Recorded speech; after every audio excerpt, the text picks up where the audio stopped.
وإني أعيشها بك وذريتها من الشيطان الرجيم. mbokki jëli di asalaamaaleykum wa rahmatullah, mbokk yi nga xam ne yéen baaxoo di ànd ak ñun ci suñu site bi di DMD TV, ñu leen di indil nawaafil yi nga xam ne moom lañuy jëlee ci Xuratul Ayni bu Sëriñ Suhaybu Mbàkke.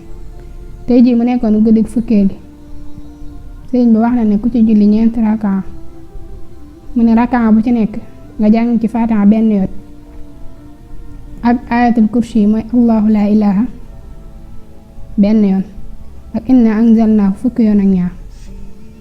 nee na ku julli googu balaa moo jógee fu mu ko doon jullee des na ko jéggal bàkkaaram yépp yu njëkk ak yu mujj, des na ko bindal tuyaabay juróom fukki nit ci way dëggal yi ak tuyaabay juróom ñaar fukki nit ci ñi dee ci jihaad, te balaa moo génn àdduna dana mas lu bokk ci meññee ci àjjana yi. des na ko rambaloo juróom ñaar fukki nit ñoo xam ne sawara yoon na leen. kon li moo nekkoon tey suñu naafila bis bi, ñu leen di jox di dajale. Asalaamaaleykum wa rahmatullahi wa barakatuh.